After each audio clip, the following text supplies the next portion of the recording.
Herkese TV8 ekranlarından günaydınlar, iyi sabahlar diliyorum. Ben Operatör Doktor Altuhan Cahit Vural, plastik rekonstrüktif estetik cerrahi uzmanıyım.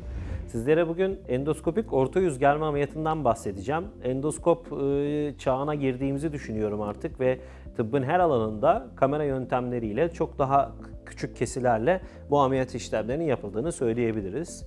Niye endoskop kullanıyoruz veya diğer branşlarımız niye endoskop kullanıyorlar? Bugün bir apandisit ameliyatında bile daha bir küçük kesi yapabilmek için endoskop ve kamera yöntemi niye kullanılıyor veya bir üroloji ameliyatını niye kullanıyor? Bunların sebepleri aslında çok açık.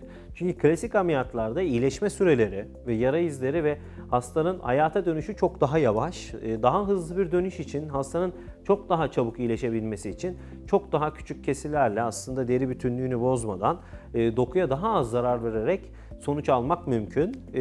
Plastik cerrahide belki de diğer branşlara göre birazcık daha geç endoskopla tanıştı diyebiliriz. Şimdi yeni jenerasyon, yeni genç plastik cerrahlarımızın birçoğu zaten endoskop kullanıyorlar.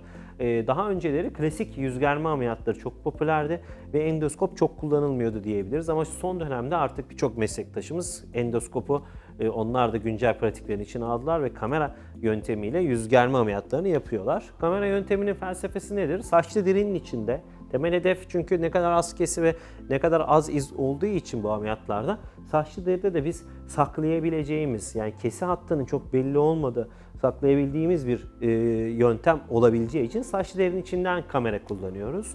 Yüzün hangi katmanlarını geçiyoruz? Biliyorsunuz yüzde birçok hayati fonksiyonları olan yüz sinirleri, işte yüzde çok kıymetli damarlar var.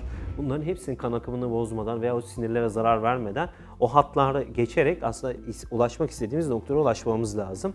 Kamera yöntemi işte o yüzden önemli.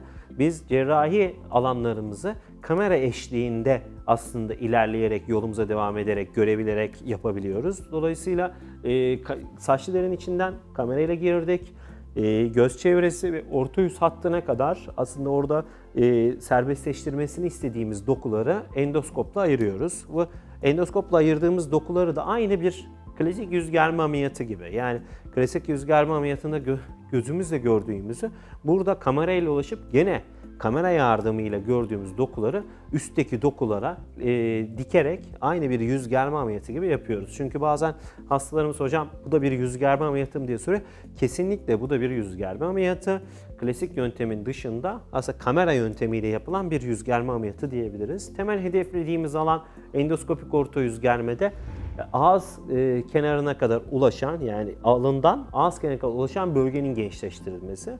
Endoskopik orta yüz germenin belki de tek dezavantajı çene hattı ve çene bölgesine kamera yöntemiyle ulaşamadığımız için o hattın yenilenmesinde gerçekten zorlanıyoruz. Oraya da çene hattını gençleştirecek lazer destekli veya yağ enjeksiyonu gibi sistemlerle aslında o hattaki gençleştirmeyi sağlamaya çalışıyoruz. Ama endoskopik orta yüz germe, eğer biz orta hat bölgesini gençleştireceksek ve gerçekten yüzümüzün 30'lu yaşlardayız veya 40'lı yaşlardayız, aynaya baktığımız zaman orta yüzümüzün çökük olduğunu ve burada bir sarkma ve hacim kaybı olduğunu düşünüyorsak ve kalıcı bir yöntem arıyorsak endoskopik orta yüz germe bence tam bize göre. Çünkü saçlarımızın içinden gireceğiz, bu hattımızı yukarı çekeceğiz, göz kenarlarını istersek işte şekline bir dokunabiliriz, badem göz olabilir veya eğer oradaki üzgün bir görüntü ve yorgun bir görüntü varsa onu düzeltmek istiyorsak ona müdahale edebiliriz.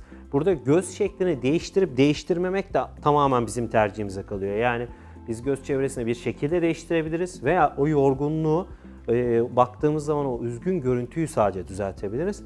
Dolayısıyla endoskopik orta yüz germe ile şöyle kısaca özetleyelim.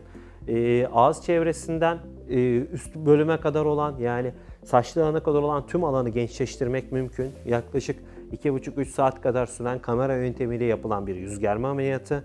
Hastanede yaklaşık bir hafta kadar, birinci günden sonra bir hafta kadar bir iyileşme süreci var. Hastanede yaklaşık bir gün kalıyor hastalarımız. İyileşme dönemi diğer yüz germe ameliyatlarına göre kapalı bir yöntemi olduğu için çok daha hızlı oluyor.